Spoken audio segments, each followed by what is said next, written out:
Good morning students, मेरा नाम राहुल सोनी है। आज हम एसिड बेस और सॉल्ट का पार्ट 3 स्टार्ट करेंगे।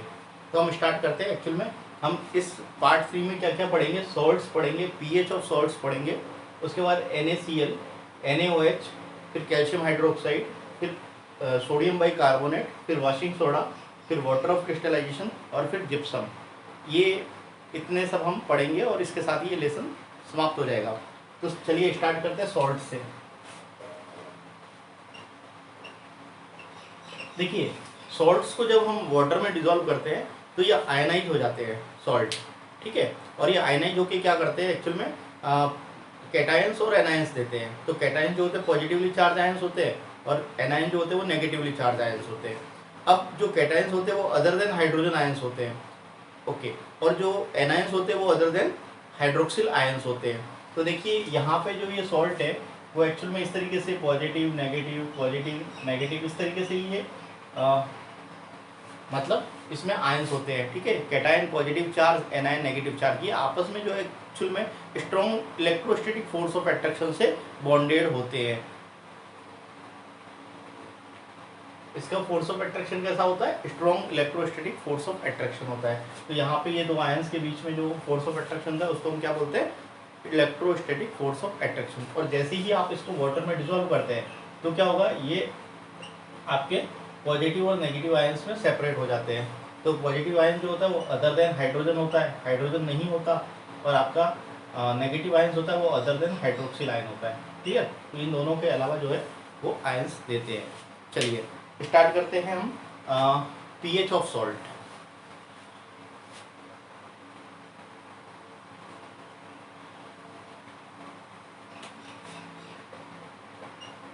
पीएच ऑफ सॉल्ट, देखिए सॉल्ट्स की जो पीएच होती है वो एक्चुअल में सॉल्ट जो है वो एसिड और बेस से मिलके बना होता है। तो जो एक्चुअल में सॉल्ट की जो पीएच होती है वो एक्चुअल में एसिड और बेस जो उसके अंदर होते हैं उसके नेचर पे डिपेंड करती है। तो इस तरीके से हमारे पास में 4 टाइप के सॉल्ट होते हैं। तो देखिए सबसे पहले जो सॉल्ट होता है फर्स्ट, वो एक्चुअल में किससे मिलके बना होता है, strong acid and strong base से। Strong acid and strong base, इससे मिलके बना हुआ सॉल्ट होता है। दूसरा सॉल्ट होता है strong acid and weak base, इससे मिलके बना हुआ सॉल्ट है हमारे पास। तीसरा सॉल्ट जो है वो weak acid and strong base, इससे मिलके बना हुआ होता है। फोर्थ है हमारे पास में weak acid and weak base से मिलके बना हुआ सॉल्ट। तो ये 4 टाइप के सॉल्ट होते हैं, हम इसको 4 टाइप में कैटेगराइज करते हैं। तो देखिए स्ट्रॉन्ग एसिड और स्ट्रॉन्ग बेस से मिलके जो सॉल्ट बनता है उसकी पीएच जो होती है वो एक्चुअल में 7 होती है। स्ट्रॉन्ग एसिड और वीक बेस से मिलके जो सॉल्ट बनता है उसकी पीएच जो होती है वो आपकी 7 से कम होती है। वीक एसिड और स्ट्रॉन्ग बेस से जो मिलके सॉल्ट बनता है उसकी पीएच 7 से ज़्यादा होती है। और वीक एसिड और वीक बेस से जो सॉल्ट मिलके बनता है उसकी पीएच जो होती है वो एक्चुअल में डिपेंड करती है कि आपका एसिड और बेस उसकी कंपेरेटिवली स्ट्रेंथ पे डिपेंड करता है कि इन दोनों में से कंपेरेटिवली कौन ज़्यादा स्ट्रॉन्ग है। यदि दोनों इक्वल स्ट्रॉन्ग है तो पीएच 7 होगी। यदि आपका वीक एसिड जो है वीक बेस से कंपेरेटिवली ज़्यादा स्ट्रॉन्ग है तो पीएच 7 से कम होगी। यदि वीक बेस जो है वीक एसिड से कंपेरेटिवली ज़्यादा स्ट्रॉन्ग है तो पीएच 7 से ज़्यादा होगी। तो ये डिपेंड करता है। चलिए हम एक एक एग्जाम्पल देख लेते हैं इसका। स्ट्रॉन्ग एसिड स्ट्रॉन्ग बेस से मिलके बना हुआ सॉल्ट जो है वो NaCl है। स्ट्रॉन्ग एसिड वीक बेस, इसका एग्जांपल देखते हैं CaSO4। थर्ड है वीक एसिड और स्ट्रॉन्ग बेस, ये आपका एग्जांपल है सोडियम बाइकार्बोनेट। नेक्स्ट है वीक एसिड और वीक बेस, ये है आपका अमोनियम एसीटेट।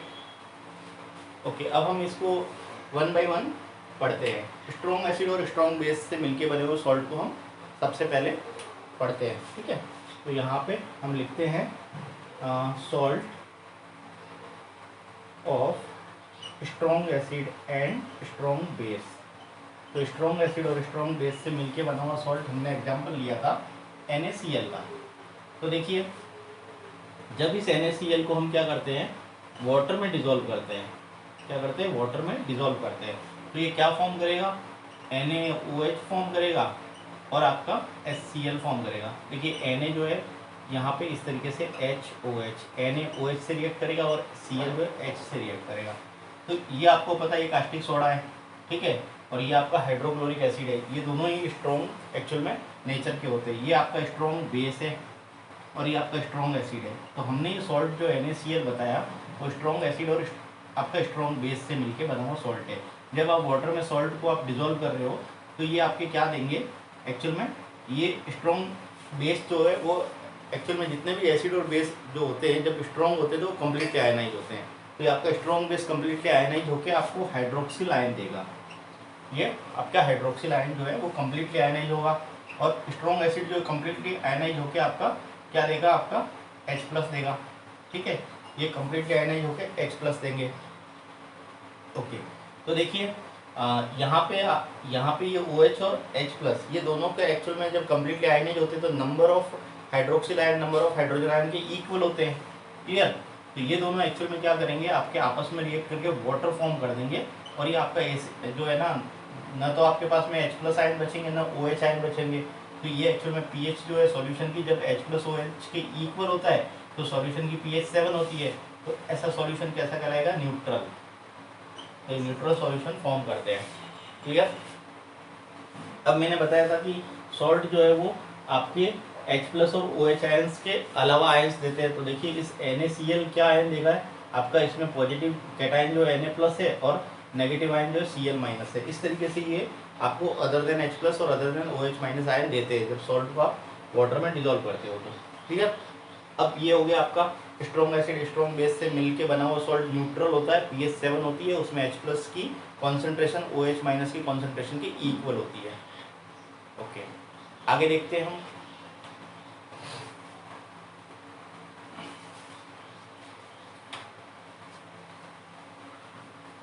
अब हम सॉल्ट की बात करते हैं सेकंड वाले की, जिसमें क्या करते हैं स्ट्रॉन्ग एसिड और वीक बेस लेते हैं। क्या लेते हैं, strong acid and weak base.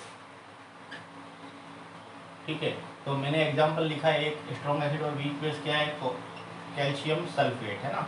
तो ये कैल्शियम सल्फेट है। अब देखिए इस कैल्शियम सल्फेट को जब हम डिजोल्व करते हैं वाटर में, ये आपका वाटर है और कैल्शियम सल्फेट को जब आप वाटर में डिजोल्व करेंगे तो क्या बनेगा, ये आपका इस तरीके से आप लिख सकते हैं, कैल्शियम इस OH से रिएक्ट करके कैल्शियम हाइड्रोक्साइड फॉर्म करेगा और आपका ये H जो है ना, देखिए ये H जो है SO4 से रिएक्ट करेगा और बनाएगा H2SO4, ये फॉर्म करेगा। तो ये H2SO4 तो आपका स्ट्रॉन्ग एसिड है और कैल्शियम हाइड्रोक्साइड वीक बेस है। तो मैंने बताया आपको कि सॉल्ट जो स्ट्रॉन्ग एसिड वीक बेस से मिलके बने हैं। तो ये सॉल्ट जो है वो एक्चुअल में क्या है, स्ट्रॉन्ग एसिड वीक बेस का सॉल्ट है। अब देखिए स्ट्रॉन्ग एसिड को जब आप वाटर में आयनाइज करेंगे तो ये क्या करेगा, आपका H+ देगा। एक्चुअल में स्ट्रॉन्ग एसिड कम्प्लीटली आयनाइज होकर H+ देगा, जबकि वीक बेस जो है उसका आयनाइजेशन कम होगा क्योंकि इनकम्प्लीट आयनाइजेशन होगा और ये आपका हाइड्रोक्सिल आयन देगा। ठीक है, तो ये OH- आयन देगा। ये एक्चुअल में इनकम्प्लीट आयनाइजेशन होता है तो इसका नंबर जो है इसके नंबर से कम होगा। तो यहाँ पे सॉल्यूशन में H+ जो है वो ज़्यादा होगा। ठीक है, तो इस तरीके से जब H+ की कॉन्सेंट्रेशन ज़्यादा होगी तो pH जो है वो आपकी 7 से कम हो जाएगी और आपका सॉल्यूशन कैसा हो जाएगा, आपका सॉल्ट कैसा हो जाएगा, एसिडिक। ये आपका एसिडिक हो जाएगा। ठीक है, तो स्ट्रॉन्ग एसिड और वीक बेस से मिलके बने हुए सॉल्ट कैसे होते हैं, एसिडिक नेचर के होते हैं, pH 7 से कम होती है। नेक्स्ट देखते हैं हम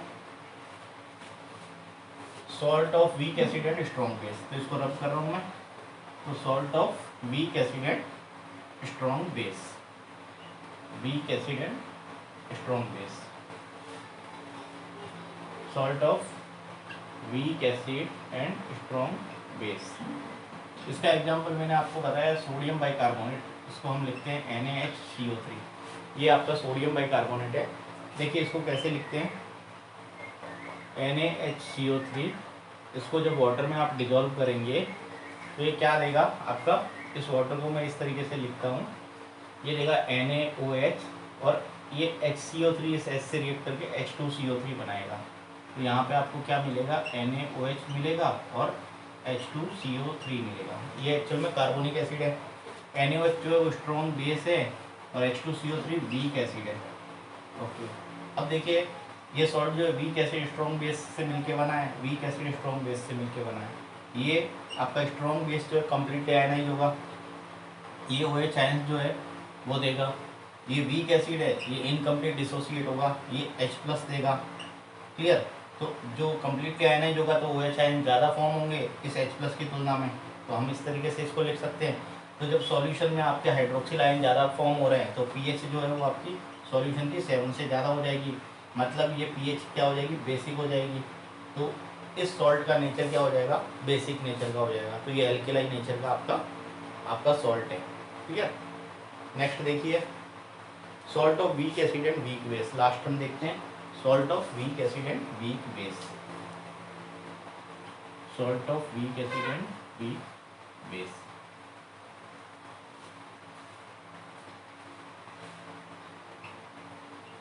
तो इसका एग्जांपल हमने क्या लिया था, सोडियम अमोनियम एसिडेट, ये लिया था हमने एग्जांपल। अब देखिए इसको हम डिज़ोल्व करते हैं, CH3CONH4 को जब आप वाटर में डिज़ोल्व करेंगे तो मैं इसको इस तरीके से लिखता हूँ। तो ये एक तो CH3COH फॉर्म करेगा और NH4OH फॉर्म करेगा। क्लियर, इस तरीके से। तो इसको हम बना देते हैं इधर CH3COH प्लस NH4OH। ओके। अब ये CH3COH क्या एसिटिक एसिड है, ये क्या है, अमोनियम हाइड्रोक्साइड है। ये दोनों ही वीक नेचर के होते हैं। तो ये एसिटिक एसिड वीक एसिड है, अमोनियम हाइड्रोक्साइड वीक बेस है। तो सोडियम एसिटेट जो है, सॉरी अमोनियम एसिटेट जो है वो वीक एसिड वीक बेस से मिलके बना हुआ सॉल्ट होता है। अब ये क्या करते हैं, इनकम्प्लीट आयनाइजेशन शो करते हैं। ये आपका H+ देगा, ये आपका OH- आयन देगा, लेकिन इनकम्प्लीट आयनाइजेशन है। अब देखिए यहाँ pH जो है वो डिपेंड करेगी कि रिलेटिव स्ट्रेंथ पे इन दोनों में से ज़्यादा एक्चुअल में एसिडिक या बेसिक कौन है। तो जो ज़्यादा मतलब नेचर का होगा, एसिडिक होगा, तो H+ आयन की कॉन्सेंट्रेशन ज़्यादा हो जाएगी। तो pH जो है एक्चुअल में इस सॉल्ट की आपकी 7 से कम हो जाएगी। यदि आपका बेस जो है वो ज़्यादा स्ट्रॉन्ग होगा तो pH 7 से ज़्यादा हो जाएगी। यदि ये इक्वली मतलब आपके स्ट्रेंथ के होंगे तो pH जो है वो 7 हो जाएगी और न्यूट्रल हो जाएगा सॉल्ट। ठीक है। तो इस तरीके से आप इसकी रिलेटिव स्ट्रेंथ पे डिपेंड करता है। अब देखिए ये सॉल्ट हो गए। अब हम पढ़ते हैं NaCl के बारे में। अब हम पढ़ते हैं NaCl। चलिए अब हम स्टार्ट करते हैं। ये अपना pH ऑफ सॉल्ट्स हो गया। अब हम स्टार्ट करते हैं NaCl। चलिए स्टार्ट करते हैं NaCl।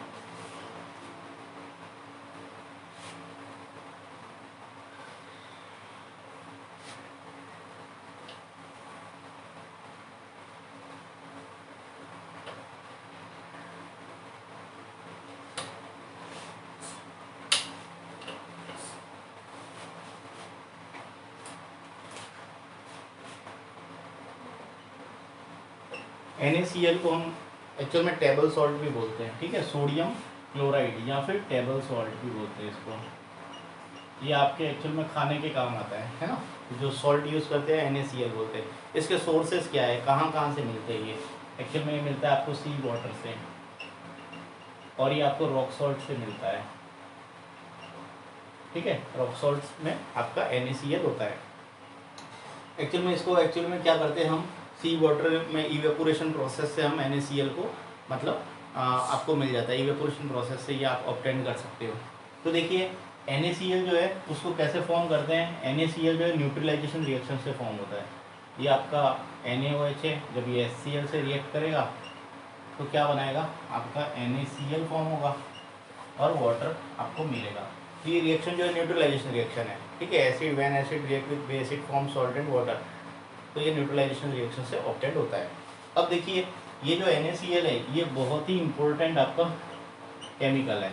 इससे हम बहुत सारे केमिकल्स फॉर्म कर सकते हैं। ठीक है, जो इंडस्ट्रियली इंपॉर्टेंट केमिकल है सबसे पहले आपका सोडियम हाइड्रोक्साइड है ना, इसको हम कास्टिक सोडा बोलते हैं। ये फॉर्मेशन में हम इसको काम में लेते हैं NaCl को।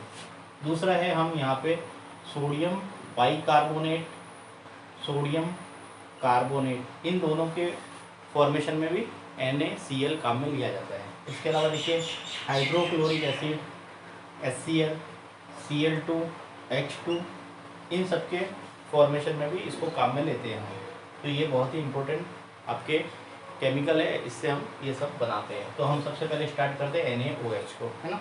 NaOH को इसका फॉर्मेशन और इसकी रिएक्शंस पढ़ते हैं हम। तो सबसे पहले स्टार्ट करते हैं NaOH। तो देखिए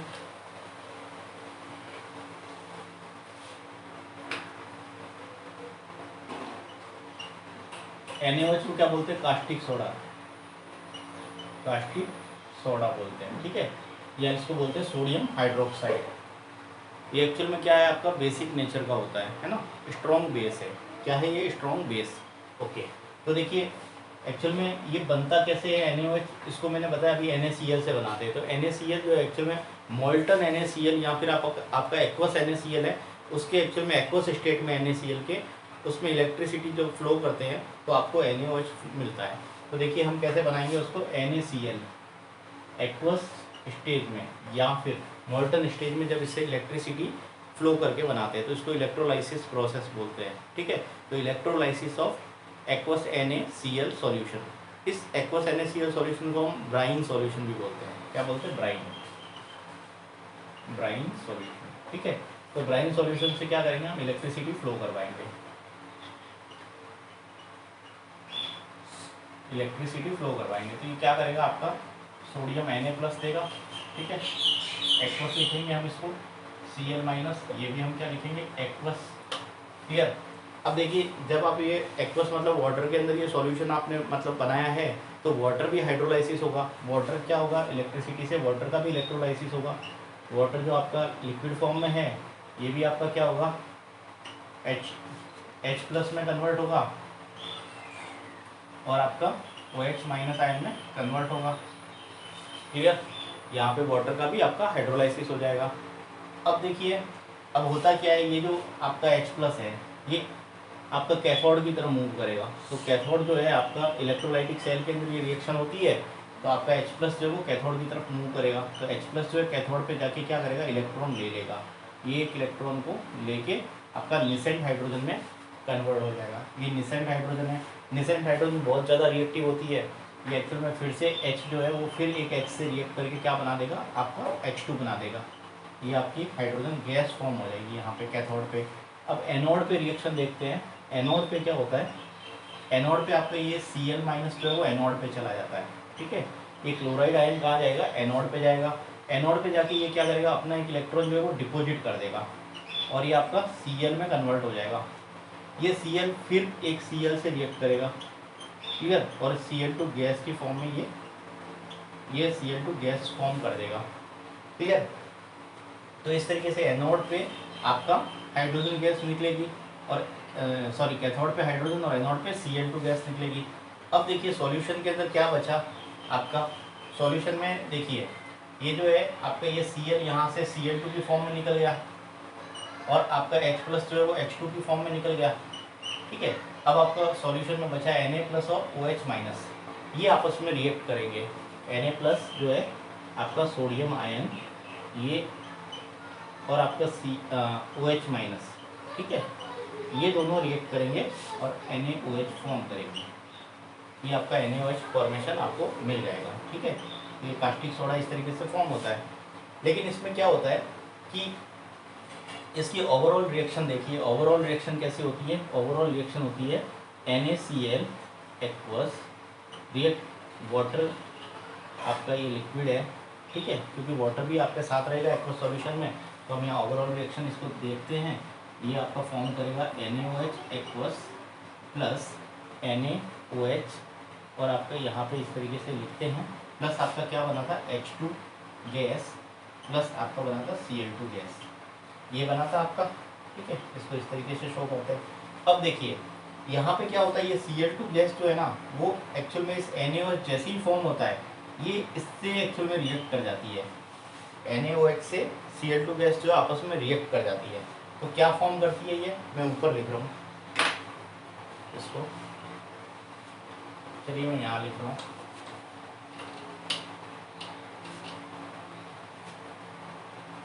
देखिए NaOH Cl2 से रिएक्ट करेगी, NaOH Cl2 से फिर से रिएक्ट करके क्या बनाएगी, NaCl फॉर्म कर देगी यहाँ पे और आपका NaClO ये तो सोडियम क्लोराइड है, इसको बोलते हैं सोडियम हाइपोक्लोराइड, इसको बोलते हैं सोडियम हाइपोक्लोराइड और वाटर फॉर्म करेगी। ठीक है, तो ये एक्चुअल में रिएक्शन जो है अनवांटेड रिएक्शन है। हमारा पर्पस था NaOH फॉर्मेशन का, हमारा पर्पस था NaOH फॉर्मेशन का, लेकिन जब NaOH के साथ साथ Cl2 भी फॉर्म हो रही है, और ये Cl2 क्या होती है, जैसे ही फॉर्म होती है ये नेचुरली मतलब इस प्रोडक्ट से रिएक्ट करती है आपस में, और आपको फिर से NaCl जहाँ से हमने स्टार्ट किया था वो NaCl मिल जाएगा और NaCl मिल जाएगा। तो हमारा पर्पस था NaOH फॉर्मेशन का, तो ये एक्चुअल में पर्पस फुलफिल नहीं होगा। ठीक है, तो यहाँ पे इसको इस प्रोसेस को रोकने के लिए, इस प्रोसेस को रोकने के लिए हम क्या करते हैं, ये जो NaOH फॉर्मेशन के लिए जिस सेल का यूज़ करते हैं उसको हम डायाफ्राम सेल बोलते हैं। क्या बोलते हैं? Diaphragm cell. ये डायाफ्राम सेल क्या करते हैं, ये दो तरीके के सेल होते हैं, एक तो नेल्सन सेल होता है, नेल्सन सेल, और दूसरा सेल होता है कास्नर केल्नर सेल।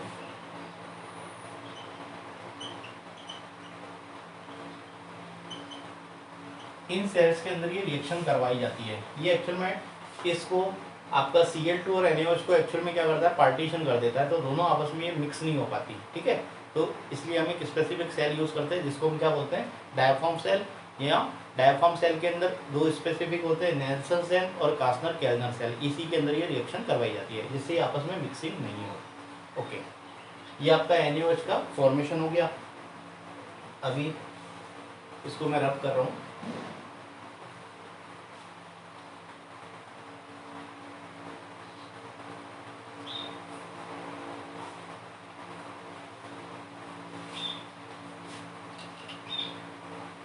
अब देखिए इनके यूजेस देख लेते हैं हम, यूजेस देखते हैं हम। हमारे रिएक्शन में हमको क्या क्या मिला था, NaOH के साथ हमको मिली थी हाइड्रोजन गैस। ठीक है, ये हाइड्रोजन मिली थी, हमको मिला था क्लोरीन गैस मिली थी। ठीक है, हमको मिला था NaOH। तो ये तीनों जो है आपको एज ए प्रोडक्ट मिले थे, है ना। इसमें इन सब के यूजेस क्या क्या है, आप हाइड्रोजन को क्या यूज़ में लेंगे, Cl2 को क्या यूज़ में लेंगे और NaOH को क्या यूज़ में लेंगे, और इस प्रोसेस को हम बोलते क्या है। ये जो NaOH फॉर्मेशन का जो प्रोसेस है उसको हम क्लोर एल्केलाई प्रोसेस बोलते हैं। ठीक है, इसके फॉर्मेशन को क्या बोलते हैं, क्लोर एल्केलाई प्रोसेस। तो देखिए क्लोर जो है ना वो एक्चुअल में क्लोरीन के प्रोडक्शन की वजह से बोला जाता है, और एल्केलाई मतलब आपका NaOH जो है वो एल्केलाई नेचर का होता है, इसकी वजह से इसको इस पूरे प्रोसेस को NaOH के फॉर्मेशन के प्रोसेस को क्लोर एल्केलाई प्रोसेस बोला जाता है। अब देखिए ये जो आपका H2 है इसको हम कहाँ यूज़ करते हैं, इसको हाइड्रोजन आपको पता है फ्यूल सेल में यूज़ होता है, फ्यूल सेल्स में एक्चुअल में हाइड्रोजन यूज़ होती है। दूसरा अमोनिया प्रोडक्शन में हम यूज़ करते हैं, अमोनिया का जो फॉर्मेशन होता है ये अमोनिया है, तो हेबर प्रोसेस में अमोनिया फॉर्मेशन में यूज़ में ली जाती है। तो H2 जो है हाइड्रोजन नाइट्रोजन से रिएक्ट करके अमोनिया फॉर्मेशन करती है, और ये अमोनिया जो है एक्चुअल में फर्टिलाइजर की फॉर्म में यूज़ की जाती है। ठीक है, तो अमोनिया से बहुत हम यूरिया बना सकते हैं। ठीक है, यहाँ अमोनिया से बहुत सारे हम फर्टिलाइजर बना सकते हैं। इस तरीके से हाइड्रोजन का यूज़ किया जाता है। दूसरा है क्लोरीन। क्लोरीन जो एक्चुअल में डिसइंफेक्टेंट है, ये डिसइंफेक्टेंट है, ये आपका ड्रिंकिंग वाटर को प्योर करने के लिए, ठीक है, जो डिसइंफेक्ट करने के लिए, जर्म्स को किल करने के लिए इसको यूज़ किया जाता है क्लोरीन, है ना। दूसरा है एक्चुअल में पॉलीवाइनिल क्लोराइड। पीवीसी के जो पाइप्स होते हैं, पीवीसी की जो आइटम्स होती है उन सबको बनाने के लिए ये पॉलीवाइनिल क्लोराइड जो है वो उसका यूज़ किया जाता है। तो क्लोरीन से हम पीवीसी फॉर्म कर सकते हैं। दूसरा एक्चुअल में बहुत सारे इंसेक्टिसाइड्स पेस्टिसाइड्स बनाने के लिए क्लोरीन यूज़ किया जाता है। दूसरा है आप देखिए क्लोरीन का जो है आपका CFC क्लोरोफ्लोरोकार्बन बनाने के लिए भी यूज़ किया जाता है, CFC बनाने में भी यूज़ किया जाता है। नेक्स्ट देखिए ये हो गया आपका क्लोरीन का यूज़। NaOH का यूज़ जो है वो डी ग्रीसिंग ऑफ मेटल की डी ग्रीसिंग ऑफ मेटल्स की डी ग्रीसिंग के काम में लिया जाता है। ठीक है, ये एक्चुअल में एक लैब के अंदर बहुत ही इम्पोर्टेंट आपका केमिकल है ना। ये बहुत ही इम्पोर्टेंट केमिकल है, लैब के अंदर बहुत काम आता है। और नेक्स्ट है ये एक्चुअल में क्या है यूज़ में लिया जाता है, आपका NaOH जो है वो एक्चुअल में अमोनियम क्लोराइड बनाने के काम में लिया जाता है। ये अमोनियम क्लोराइड जो है उसके फॉर्मेशन में भी आपका NaOH यूज़ आता है। अब देखिए यहाँ पे H2 और Cl2 इन दोनों की भी रिएक्शन करवाई जाए आपस में। ये जब आपको दोनों मिल गए तो आप यहाँ से क्या बना सकते हैं, हाइड्रोक्लोरिक एसिड बना सकते हैं, HCl बना सकते हैं। अब मैंने आपको बताया था Cl2 और NaOH इन दोनों को अलाउ किया जाए आपस में रिएक्शन करने के लिए, तो ये आपका क्या बना देगा, NaClO बना देगा, है ना, सोडियम हाइपोक्लोराइड। ये भी आपको मिल जाएगा। जब आपका इसकी रिक्वायरमेंट होगी तो इन दोनों की रिएक्शन करवा सकते हैं आप। तो HCl का यूज़ क्या है, HCl का यूज़ किया और NaClO का यूज़ किया है। तो देखिए HCl जो होता है वो एक्चुअल में क्या है, आपका लैब के अंदर एसिड,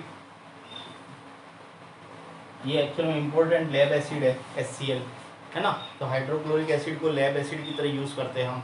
और दूसरा NaClO जो है उसको ब्लीचिंग की तरह यूज़ किया जाता है, ब्लीचिंग, है ना। तो ये ब्लीचिंग एजेंट है, ये ब्लीचिंग करता है। और HCl का एक और यूज़ है, HCl का यूज़ क्या है आपका, क्लीनिंग ऑफ स्टील, स्टील की क्लीनिंग के काम में लिया जाता है, ठीक है। तो यहाँ पे लिख सकते हैं क्लीनिंग ऑफ स्टील, ओके। और ये ब्लीचिंग एजेंट है, आपको ब्लीचिंग करने के काम में लिया जाता है। तो इस तरीके से ये NaOH के यूजेज हो गए, आपके सबके यूजेज हो गए। अब हम आगे पढ़ते हैं calcium oxychloride, calcium oxychloride.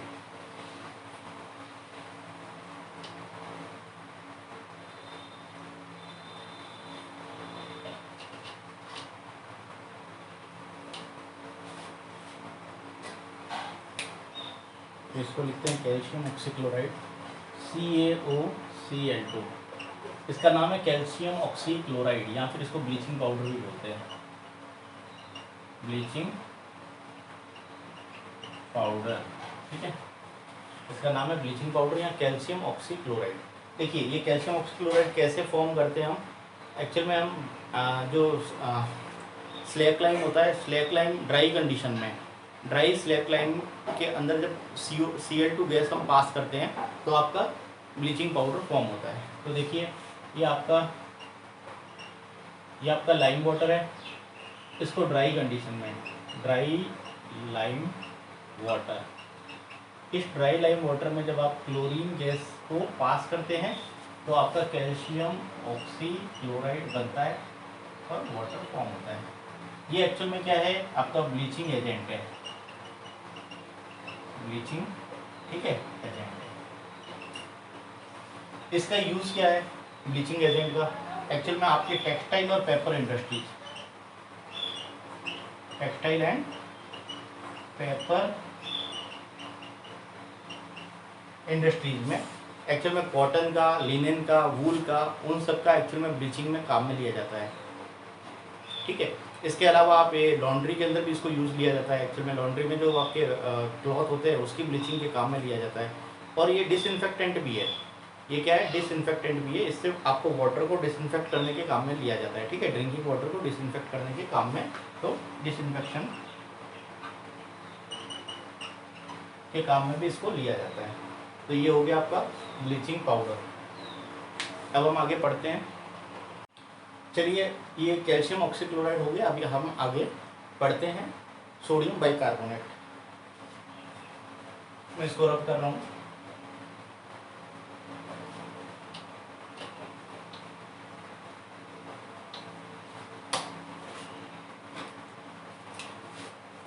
Sodium bicarbonate,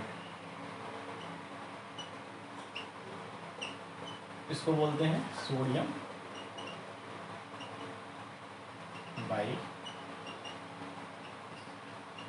इसको हम ब्लीचिंग, सॉरी, इसको हम मतलब क्या बेकिंग सोडा भी बोलते हैं, ठीक है। क्या बोलते हैं, बेकिंग सोडा, ओके।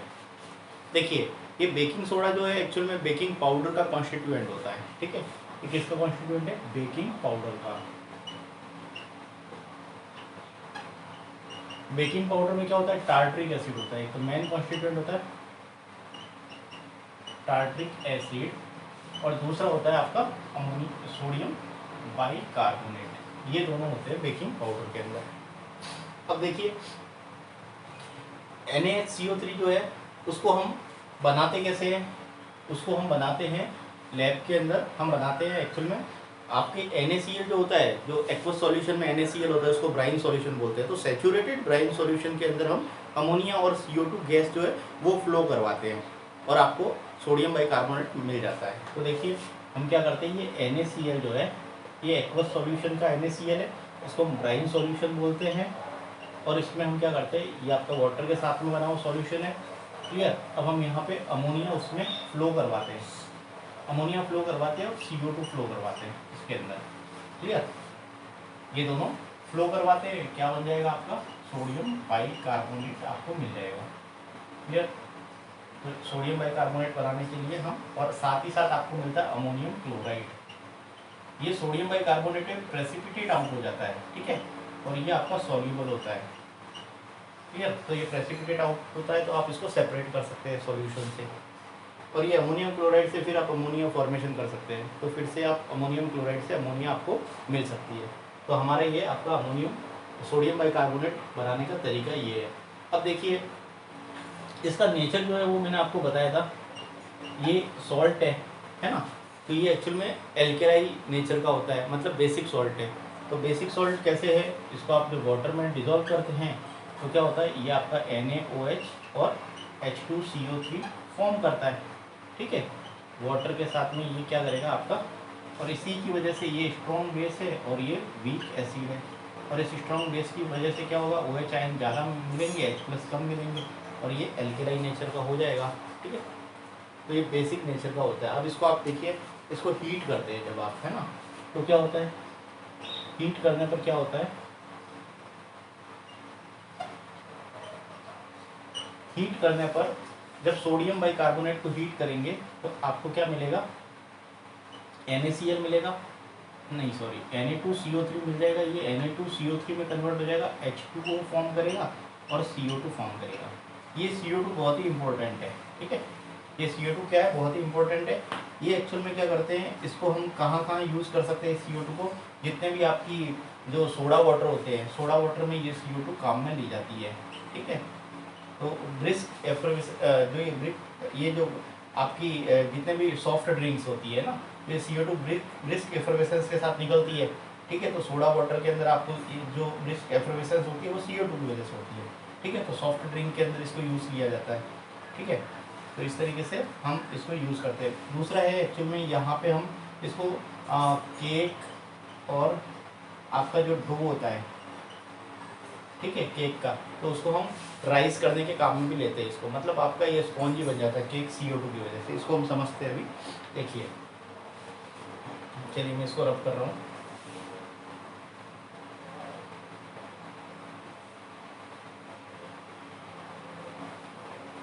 देखिए ये कैसे होता है वो मैं एक्सप्लेन कर रहा हूँ। तो आप यहाँ पे एक्चुअल में हीट के साथ में हमने इसको देखा, हीट में ये क्या होता है, एक्चुअल में डिकम्पोज हो जाता है, सोडियम बाइकार्बोनेट क्या हो जाता है, डिकम्पोज हो जाता है, ठीक है। तो आप क्या करते हैं कि जो बेकिंग सोडा होता है, जो आपका डो होता है, ठीक है, जैसे आपका मैदा या आटे का ये डो है, ये क्या है, डो है। डो किसका है, आपका मतलब ब्रेड बनाने के काम में लिया जाता है, ब्रेड, या फिर आपका ये डो जो केक बनाने के काम में लिया जाता है। तो आप क्या करते हो, जब डो बनाते हो तो वाटर उसमें डालते हो, ठीक है। डो ऐसे तो बनता नहीं है, वाटर के साथ बनता है ये डो। तो ब्रेड या फिर आपका केक बनाने के काम में लेते हैं, तो आप साथ में क्या करते हैं, बेकिंग सोडा डालते हैं इसके अंदर। क्या डालते हैं, बेकिंग सोडा, फिर baking powder, sorry baking powder डालते हैं, ये बेकिंग पाउडर है, ठीक है। बेकिंग पाउडर में मैंने आपको बताया था क्या क्या होता है, आपका एक तो टार्ट्रिक एसिड होता है, दूसरा अमोनियम सोडियम बाइकार्बोनेट होता है, ठीक है। अब ये वाटर के साथ में क्या होता है, जब ये डो बनता है तो ये एक्चुअल में बेकिंग पाउडर वाटर में मिक्स हो जाता है, वाटर में मिक्स होके ये जो आपका सोडियम बाइकार्बोनेट है ये वाटर के साथ रिएक्ट करके क्या करेगा, आपका सोडियम बाइकार्बोनेट वाटर के साथ रिएक्ट करके CO2 देता है। एक तो ये H+ फॉर्म करता है, ठीक है, H+ फॉर्म करेगा, और दूसरा क्या करेगा, ये CO2 आपका रिलीज करेगा, है ना, इससे रिएक्ट करके। तो देखिए ये इस तरीके से रिएक्शन होती है, NaCO3 प्लस वाटर क्या बनाएगा आपका, Na2CO3 plus CO2 plus H2O, ठीक है। तो यहाँ पे इसको इस तरीके से ये क्या करेगा, आपका CO2 रिलीज करेगा, ठीक है। ये CO2 जो है एक्चुअल में इस डो के अंदर ट्रैप हो जाती है और यहाँ पे बबल फॉर्म करती है। CO2 क्या करती है, बबल फॉर्म करती है। बबल फॉर्म करके क्या करेगी, डो को स्पॉन्जी बना देगी, डो को स्पॉन्जी और सॉफ्ट बना देती है। इस तरीके से जो बेकरी इंडस्ट्रीज होती है उसमें बेकिंग पाउडर से हम क्या करते हैं, एक्चुअल में डो और केक बनाते हैं। तो देखिए यहाँ पे होता क्या है एक्चुअल में, ये टार्ट्रिक एसिड क्या होता है, देखिए ये रिएक्शन इस तरीके से होती है। NaHCO3 जो है वो आपका टार्ट्रिक एसिड जो है ना उसका H+ होता है, ठीक है। टार्ट्रिक एसिड में H+ होता है ना, क्योंकि ये एसिड है तो ये रिएक्ट करके आपका फाइनली क्या करेगा, ये सोडियम टार्ट्रेट फॉर्म करेगा, ये सोडियम सॉल्ट बना देगा टार्ट्रिक एसिड को, ठीक है। और आपका यहाँ पे CO2 रिलीज हो जाएगी। ये CO2 आपका उस तरीके से मतलब डो को स्पॉन्जी बना देती है। क्लियर। अब आगे देखते हैं हम वॉशिंग सोडा। अब हम पढ़ते हैं वॉशिंग सोडा को। देखिए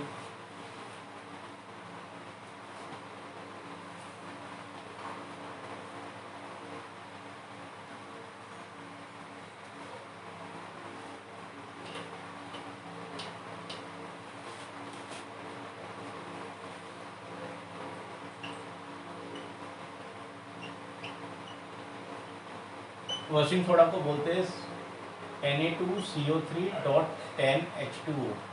इसका पूरा नाम है सोडियम कार्बोनेट डेकाहाइड्रेट, ठीक है। ये इसमें वाटर ऑफ क्रिस्टलाइजेशन होता है, 10 वाटर ऑफ क्रिस्टलाइजेशन होता है, सोडियम कार्बोनेट डेकाहाइड्रेट। अब देखिए आप ये एक्चुअल में जब आप इसको हीट करेंगे Na2CO3.10H2O, जब आप इसको हीट करेंगे तो ये क्या बनेगा आपका Na2CO3 में कन्वर्ट हो जाएगा। इसको हम सोडा ऐश बोलते हैं, सोडा ऐश, और आपको H2O जो है वो निकल जाएगा। इस सोडा ऐश में आप जब फिर से वाटर डाल देते हैं तो ये फिर से आपका क्या बन जाता है, वॉशिंग सोडा बन जाता है, ठीक है।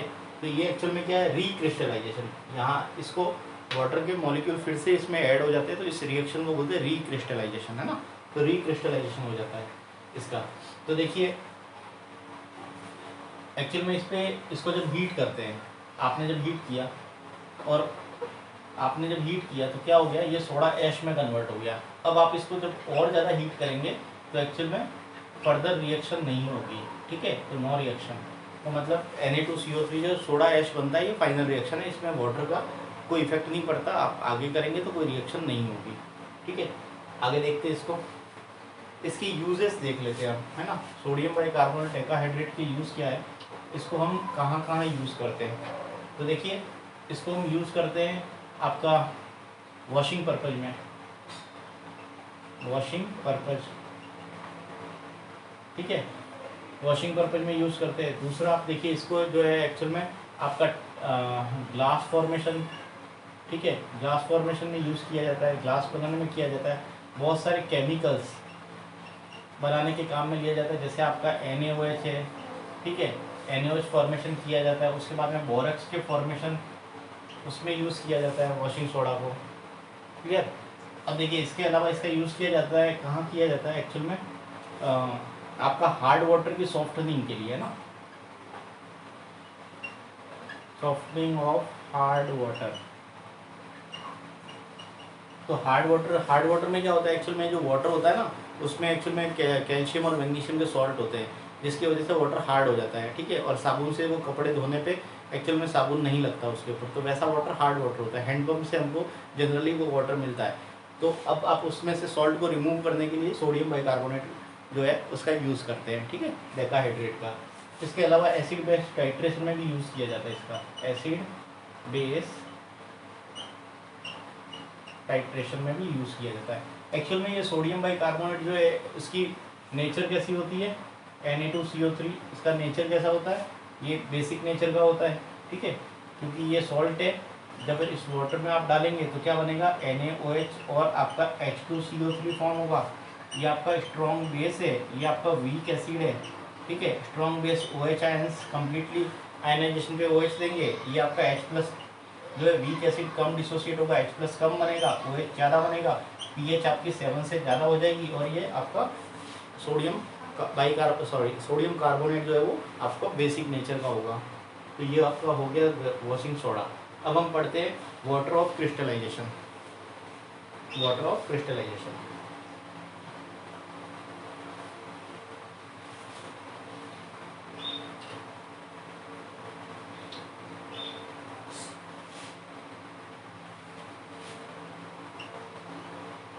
वाटर ऑफ, देखिए यहाँ पे क्या सारी सॉल्ट जो होते हैं वो एक्चुअल में क्या ड्राई नेचर के होते हैं, यदि ये पूछा जाए आपसे तो उसका आंसर है नहीं, वो नहीं होते, क्योंकि उसमें वाटर ऑफ क्रिस्टलाइजेशन होता है। बहुत सारे सॉल्ट में वाटर ऑफ क्रिस्टलाइजेशन होता है। इसको एक एक्टिविटी से हम समझते हैं कि कैसे होता है ना। तो हम क्या करते हैं, एक टेस्ट ट्यूब लेते हैं, ये एक टेस्ट ट्यूब है। इस टेस्ट ट्यूब के अंदर क्या करते हैं, हम कॉपर सल्फेट का क्रिस्टल डाल देते हैं। ये आपका कॉपर सल्फेट है। कॉपर सल्फेट क्या होता है, ब्लू कलर का होता है, आपको पता है। अब इस कॉपर सल्फेट के 1-2 क्रिस्टल डाल के हम क्या कर देते हैं, इसको हीट कर देते हैं, ठीक है, गर्म करते हैं इसको। तो जब आप गर्म करोगे तो ये कॉपर सल्फेट के सॉल्यूशन से एक्चुअल में क्या होती है, यहाँ से आपको दिखेगा टेस्ट ट्यूब की जो इनर जो सरफेस होती है वहाँ पे वाटर जो है आपको ड्रॉपलेट्स दिखेगी। जैसे जैसे आपको बिल्कुल ड्राई टेस्ट ट्यूब लेनी है, ठीक है, और उसमें कॉपर सल्फेट के क्रिस्टल को डालना है ब्लू कलर के। फिर आप उसको हीट करेंगे तो आपको इस टेस्ट ट्यूब की इनर सरफेस पे आपको मतलब वाटर के मॉलिक्यूल दिखेंगे, ठीक है, और ये ब्लू कलर जो है वाइट कलर में कन्वर्ट हो जाएगा। तो यहाँ से आपको समझ में आता है कि क्रिस्टल जो है एक्चुअल में वो क्रिस्टल से आपका वाटर ऑफ क्रिस्टलाइजेशन हीट करने पर निकलता है, बाहर निकलता है। तो देखिए कैसे होता है ये आपका कॉपर सल्फेट जो है वो एक्चुअल में 5 वाटर के मॉलिक्यूल के साथ में आपका रहता है। तो इसको ये ब्लू कलर का होता है, ठीक है। इसको बोलते हैं कॉपर सल्फेट पेंटाहाइड्रेट। 5 वाटर के मॉलिक्यूल है, कॉपर सल्फेट पेंटाहाइड्रेट। जब आप इसको हीट करेंगे तो वाटर के मॉलिक्यूल निकल जाएंगे इससे, और ये कॉपर सल्फेट जो है उसको बोलते हैं एनहाइड्रस, ANH, इस तरीके से लिखते हैं। ये एनहाइड्रस है, ये आपका वाइट कलर का हो जाएगा। प्लस आपको ये 5 वाटर के मॉलिक्यूल जो है ना, इस तरीके से यहाँ ड्रॉपलेट की फॉर्म में वाटर आपको मिलता है, ठीक है। अब देखिए ये एक्चुअल में रिवर्सिबल रिएक्शन होती है। जब आप इसके अंदर फिर से, जब आप इस कॉपर सल्फेट जो एनहाइड्रस है इसमें आप फिर से पानी की कुछ बूंदे छिड़क देंगे इस पर, मतलब फिर इसमें कुछ वाटर आप छिड़केंगे तो ये फिर से क्या होगा, रिक्रिस्टलाइज हो जाएगा, ठीक है, और आपका क्या मिल जाएगा, कॉपर सल्फेट पेंटाहाइड्रेट बन जाएगा, और ये अपना कलर भी रीगेन कर देगा, ठीक है। ये वाइट कलर का देखिए, ये ब्लू कलर का है, गर्म करने पर वाटर निकल गया, ये इसका कलर जो है वो एक्चुअल में चेंज हो गया, वाइट कलर में कन्वर्ट हो गया। अब आपने जब वाटर डाला तो फिर से इसने क्या किया, अपना कलर फिर से रीगेन कर दिया, मतलब ये रिवर्सिबल रिएक्शन है। और यहाँ पे ये कलर जो होता है वो वाटर ऑफ क्रिस्टलाइजेशन की वजह से होता है, ठीक है। ये वाटर ऑफ क्रिस्टलाइजेशन इसको कलर प्रोवाइड कर रहा है, ठीक है। अब हम एक्चुअल में बहुत सारे क्रिस्टल्स जो होते हैं जिसमें वाटर ऑफ क्रिस्टलाइजेशन होता है, हम उसको देखते हैं। देखिए जैसे आपको मैंने एक एग्जांपल दिया, कॉपर सल्फेट पेंटाहाइड्रेट, एक तो ये है, ठीक है। दूसरा है आपका फेरस सल्फेट हेप्टाहाइड्रेट, ये ग्रीन कलर का होता है, ठीक है। फेरस सल्फेट हेप्टा मतलब 7 मॉलिक्यूल है वाटर के। अब आप देखिए आपका एक था, अभी हमने पढ़ा था Ne2CO3.10H2, ये वॉशिंग सोडा है, इसको सोडियम बाइकार्बोनेट जो बोलते हैं, सोडियम कार्बोनेट बोलते हैं इसको, Na2CO3.10H2 डेकाहाइड्रेट, ठीक है, ये हो गया। अब आप देखिए ये आपका कैल्शियम सल्फेट, ठीक है, यहाँ पे 2 वाटर के मॉलिक्यूल है ना, डाईहाइड्रेट बोलते हैं इसको, ये आपका जिप्सम होता है। नेक्स्ट देखिए कैल्शियम सल्फेट, यहाँ पे हाफ वाटर का मॉलिक्यूल है, ठीक है, इसको हेमीहाइड्रेट बोलते हैं, कैल्शियम सल्फेट हेमीहाइड्रेट, इसका नाम है प्लास्टर ऑफ पेरिस, इसको POP बोलते हैं। तो इस तरीके से ये वाटर ऑफ क्रिस्टलाइजेशन हो गया। अब हम आगे पढ़ते हैं जिप्सम। चलिए जिप्सम और प्लास्टर ऑफ पेरिस पढ़ते हैं हम, ठीक है, हम इन दोनों के बारे में अब पढ़ते हैं।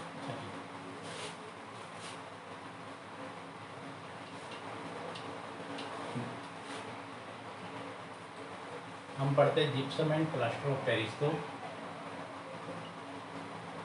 प्लास्टर ऑफ पेरिस, इसको हम बोलते हैं POP, ठीक है। इसको बनाया कैसे जाता है, देखिए इसको जिप्सम से हम ऑब्टेन करते हैं। तो जिप्सम क्या होता है, मैंने लिखा था अभी आपका, कैल्शियम सल्फेट डाईहाइड्रेट, ये आपका जिप्सम होता है। इस जिप्सम को जब आप हीट करेंगे एक पर्टिकुलर टेम्परेचर पे 373 केल्विन पे आपको इसको गर्म करना है। 373 केल्विन या फिर इसको लिखते हैं 100 डिग्री सेल्सियस पे, ठीक है। इसको जब आप हीट करेंगे तो इससे आपको क्या मिलेगा, CaSO4 वाटर ऑफ क्रिस्टलाइजेशन निकल जाएगा, लेकिन पूरा नहीं निकलेगा। आपको हाफ वाटर ऑफ क्रिस्टलाइजेशन बचा रहेगा और आपको 1.5 वाटर निकल जाएगा वहाँ से। तो आपको ये कैल्शियम सल्फेट हेमीहाइड्रेट मिलेगा। इसको बोलते हैं POP, प्लास्टर ऑफ पेरिस। तो ये फिक्स टेम्परेचर पे आपको इसको मतलब गर्म करने पर आपको POP मिलता है, क्लियर। अब इस POP का क्या यूज़ है, ये POP जो है एक्चुअल में कहाँ कहाँ काम आती है। प्लास्टर ऑफ पेरिस के बहुत सारे यूज है। सबसे पहले एक्चुअल में ये मतलब किसी भी आपका जैसे जो टॉयज होते हैं, ठीक है, टॉयज होते हैं जो आपके स्टेच्यूज होते हैं, उन सब की मोल्डिंग के काम में आता है, ठीक है।